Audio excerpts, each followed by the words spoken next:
Hello and welcome to Single Parent Success Stories. Today's guest is Johann Callaghan. She is the sleep success coach. She is certified health and wellness coach and the certified sleep science coach.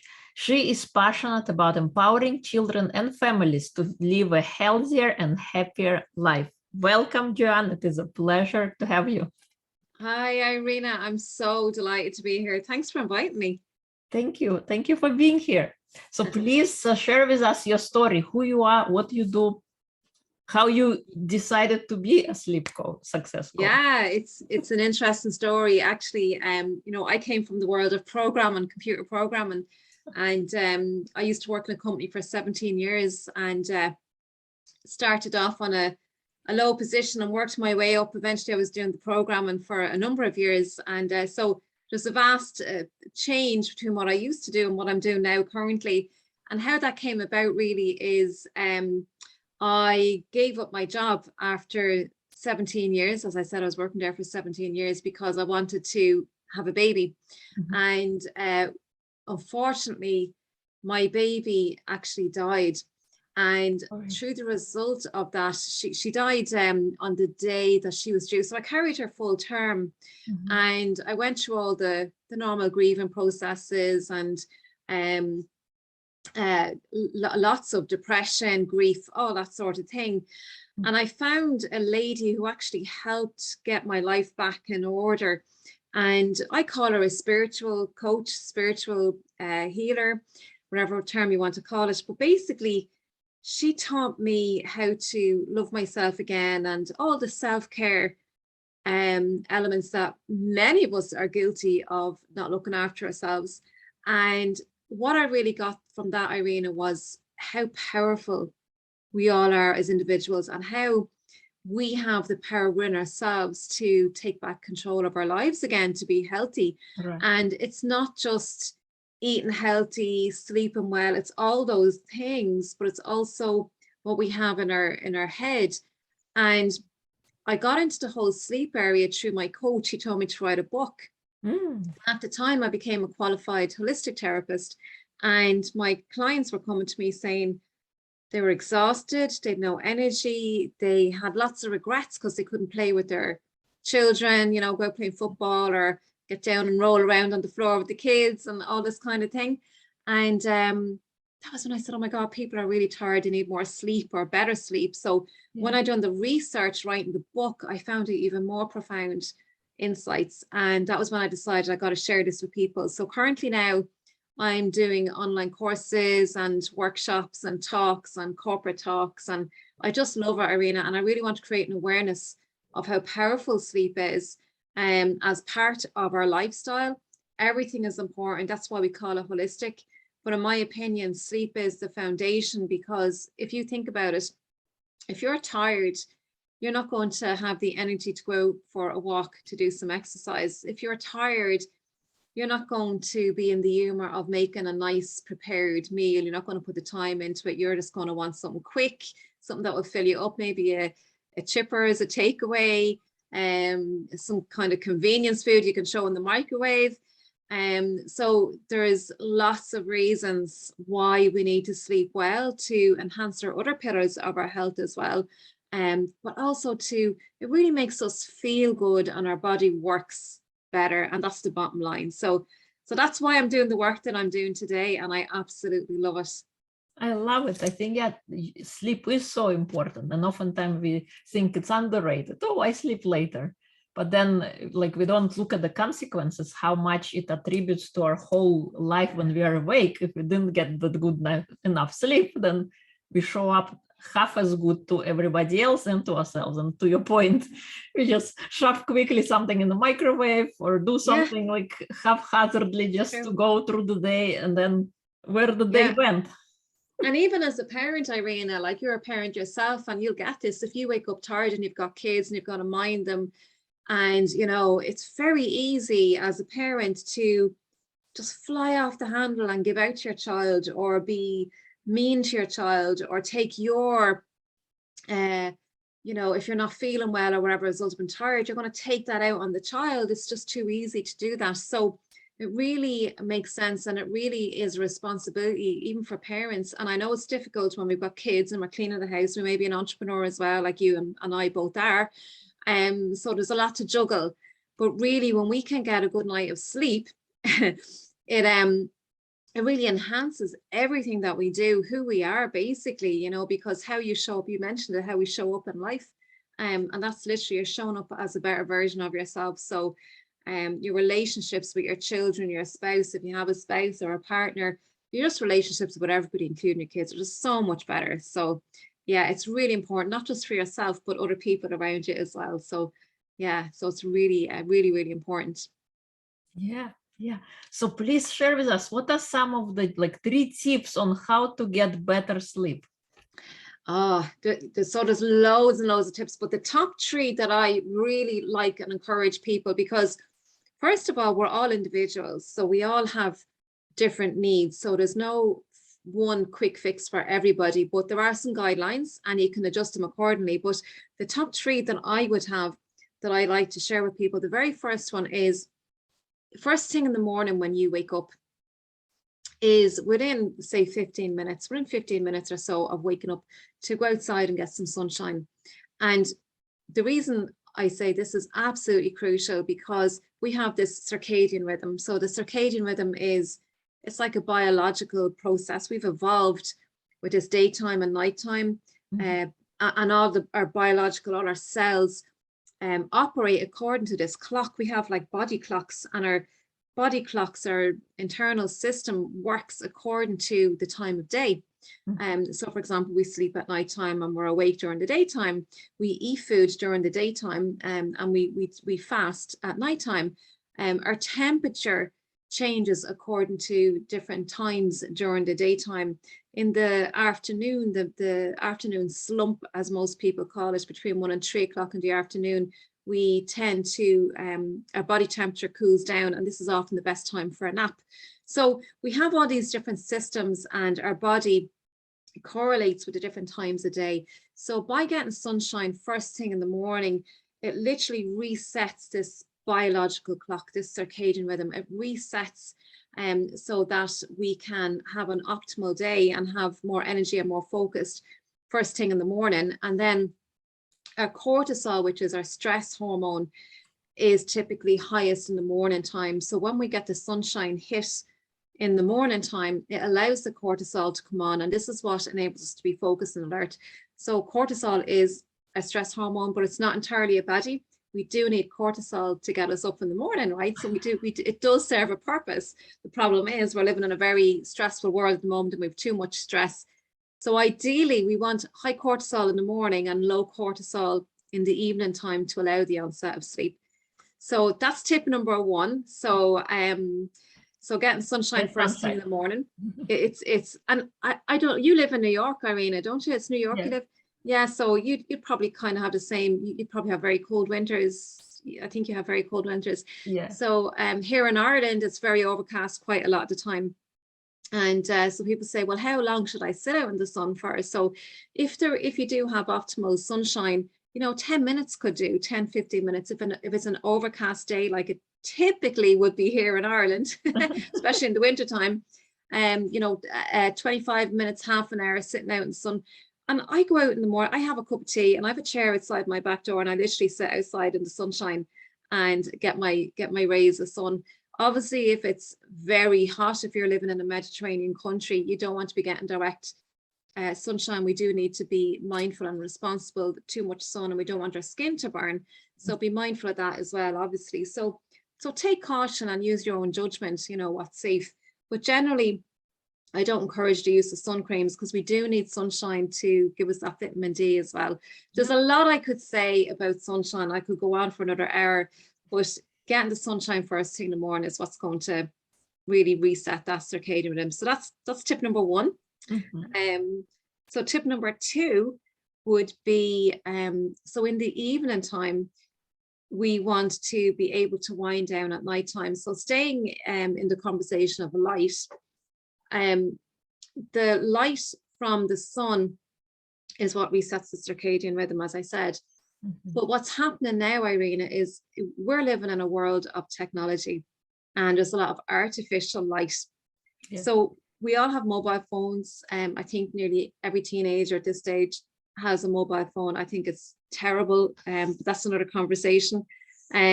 So I believe technology is used in the wrong way. It's not used responsibly. And when it comes to nighttime use, we need to turn our mobile phones off at least 2 hours before bed. Now, a lot of people would be like shock horror because we're so used to using our mobile phones. Some people bring their mobile phones to bed with them. They scroll through their phone while in bed.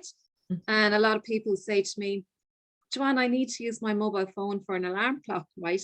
So to that I say, that's fine, that's okay if you really need to, but you can turn your phone off. You can turn it onto flight mode or turn, I don't know about turn it off, but if you turn your phone onto flight mode, your alarm still works. Yes. So we need to turn the mobile phones off because the blue light mimics daylight. So it's confusing the brain. It's sending the wrong message to the brain. The brain still thinks it's daytime, and it stops or suppresses our melatonin, which is our sleep hormone. So we need to be responsible. We really, oh my God, we could do a whole hour talking about mobile devices. In fact, I did one with Elaine Godley. You did an interview with Elaine Godley recently. I did, yes. Yeah. I did one with her there just recently, all about EMFs and mobile phones.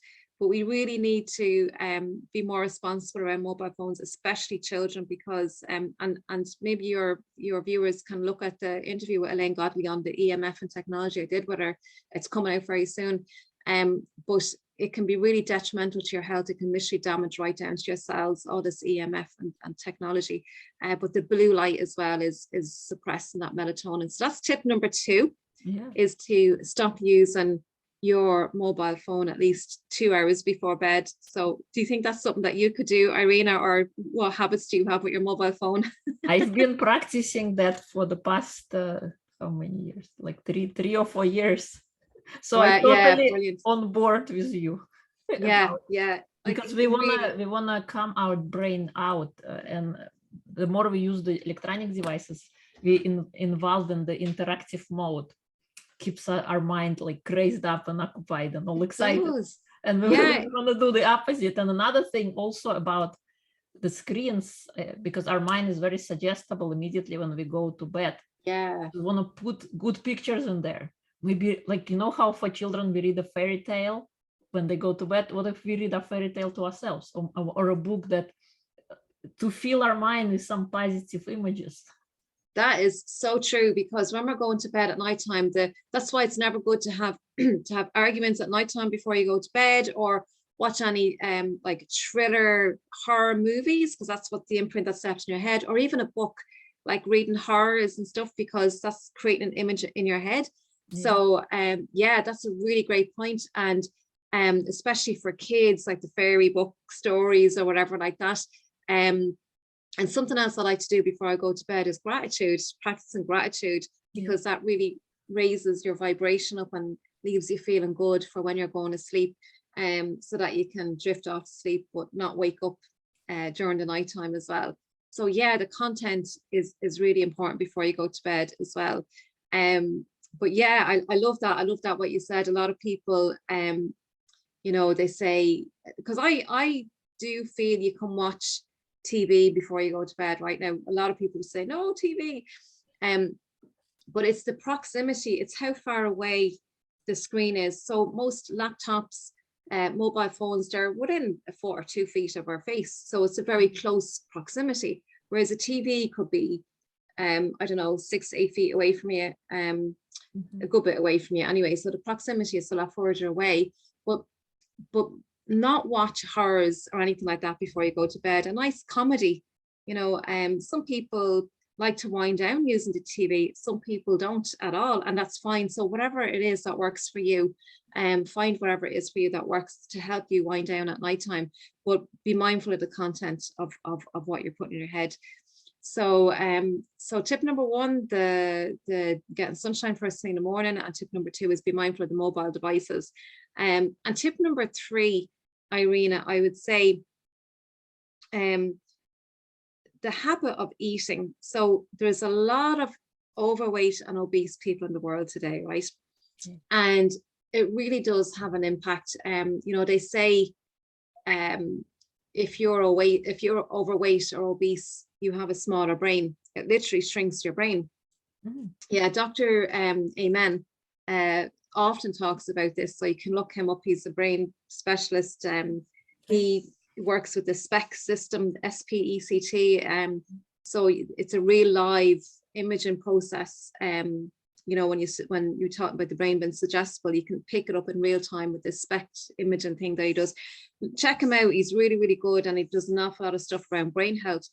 But when you are overweight or obese, it literally shrinks the size of the brain, and then obviously your brain is not working optimally. So it's really important we have good brain function, of course. So it's not just what we eat, but it's when we eat. The time of when we eat is really, really important as well. And again, getting back to the circadian rhythm, and we need to fast at nighttime. So thousands of years ago, when we lived in the caves, we only ate during the daytime. We only had a small window where we ate, and we've evolved this way over thousands and thousands of years. So our body is primed to only eat during the daytime. So our body was never really wired to eat at nighttime, and we're in a different state at nighttime as well. We're doing all the healing repair, and so we need to give our body a break from food. A lot of people will eat a heavy meal fairly close to bedtime. Like, really ideally don't eat any, like, finish your last meal 3 hours before you go to bed. A lot of people like to finish their dinners with desserts, which is not a good idea, because, you know, you're filling yourself up with sugar, and then you've got insulin problems. And you know, when there's insulin present in the body, it interferes with the growth hormone, which is one of the hormones that plays a big role at nighttime. The growth hormone is involved in all the healing repair, and growth hormone is a fat burning hormone as well, involved in your weight management. So sleep does have a correlation or an impact on your weight. You can actually lose weight by sleeping well. That's another conversation. So we need to fast at nighttime as well. So ideally at least 12 hours. If you can make it to 16, that will work optimally for you. Obviously, if you have any health conditions, you may need to speak to your nutritionist, but most people can do the 16 hours, but if not, 12 hours at least. We do need to give our bodies that break, and that's really, really important. So they'd be the 3 main tips. There's lots more, and obviously, you know, you may need to adjust or tweak it according to what you like, because we have to make all these, we don't want to make them rules, because nobody likes rules, right? And we want to make it as easy and simple as possible. So you may need to adapt those to suit what you like, or, you know, whatever your environment is or your setup. But they're main guidelines for people to go by. And but yeah, the fasting is a really super important one as well. And it's all about when we eat, not necessarily just what we eat. That's important as well. But when we eat is something a lot of people don't consider. This is so true. And I've been practicing that as well for quite some time. And I recently completed my whole body certification, which was kind of confirmed the importance of intermittent fasting and importance of giving our bodies rest. Because what happens when you eat right before sleep, your eyes are shut, but your body is still digesting food. So you wake up in the morning, you feel tired because your body was not resting. It was actually still working, even though you don't see it, but it's all the stuff that's going on inside. So, and the food is fermenting. It's turning into alcohol. It's fermenting. It's just sitting there, and it's like, if you think about it, oh my God. But yeah, it's true. It's true. And then you feel really bloated, and it's just food just sitting there in your stomach. It's just not nice. Yeah. And for listeners, if you are brand new to this, you don't have to introduce everything right away. You can always start gradually. Start with a simple thing. Maybe pushing your last meal time maybe by 2 hours, and then increasing it slowly to 3 hours. Yeah. But important to start. Doesn't matter where you are. You can always start somewhere and get yourself to the next version. Yeah, one step, one small bite at a time, and just, even if you're moving slowly forward, at least you're moving in the right direction. And maybe even just pick one of those tips and go to work on that. You know, like if you want to make sure you get out and get sunshine first thing in the morning, or maybe tackle the mobile phones, but pick one thing so that it's not overwhelming and it's not too much. And then gradually, as you say, Irina, people can work their way up to optimizing all the tips, and there's plenty more tips out there. They're probably just 3 of the main ones, and if you can get comfortable with those ones, you know, everything else might fall into place naturally for you. You will find, you know, you'll probably start going to bed and getting up at the same time every day, and maybe not using an alarm clock. Ideally, you know, alarm clocks, if you think about it, it's an alarm. It shocks you. It shocks you into when you to waking up. And that's not an ideal. If you think about it, it's not an ideal way to wake up first thing in the morning, you know, with an alarm. And we want to wake up gradually and naturally. And so ideally, if you can wake up without an alarm clock and feeling refreshed, well, that is just perfect. Yes, totally. Thank you. What do you think is most important trait to instill in a child? For a child, I think, do you know what it is with children? Children don't learn by what you tell them to do. You can be blue in the face telling them to do this, do that, and do the other. But if you're not walking the talk and you're not doing it, well, they're going to go, yeah, right. They actually learn by your behavior. They're like sponges. They mimic what you do. So what I say to parents is, be the person that you want your child to be. You put away your phone before you go to bed at nighttime. And, you know, this thing of people having these mobile phones 24/7, like literally attached to their arm. So when we're sitting down at the dinner table having dinner, this is a ritual as far as I'm concerned. And it's really missing. A lot of people, they're on their mobile phone, you know, when they're eating their dinner. Put the phones away, be with your family. And for the parents especially, because kids pick up on that subliminally. The message that the children are getting is that the parent is more important, or the mobile phone is more important to the parent right now than the child is, because you're not given, even if you have your mobile phone turned down on the dinner table, it's still saying to your child, because you're still attentive to that mobile phone if it bings or pings or anything else, you know. And there's a very strong subliminal message going to your child that they don't have your full attention. So I can't stress this enough. Simon Sinek talks about it. Look up Simon Sinek and technology. He talks about it all the time, about mobile devices and how we're just so attached to it and so focused on the mobile device that we often forget about our children, or even if you're in a workplace and it's not good communication. We need to be able to connect, and especially with our children. But children learn from what we do. So I think it's down to us to walk the talk and be the change that we want our children to be. Totally agree with you. Yeah, it doesn't matter what we say, it's what we do, because they observe. Yeah, absolutely. They're very clever. Yes. We could learn from them, actually. Yeah. If people would like to find out more about you, where would they go?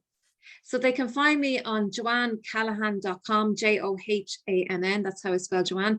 Or you can just do a Google search on Johann Callaghan and you'll find me popping up. I'm in social media, LinkedIn, Facebook, all the usual areas.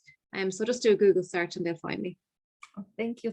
Thank you so much for coming on and sharing those important tips about sleep, which we often feel it's underrated, but it is very important. Thank you so much for coming on and sharing with us. You're welcome, Irina. Thanks a million. Have a great day. Thank you.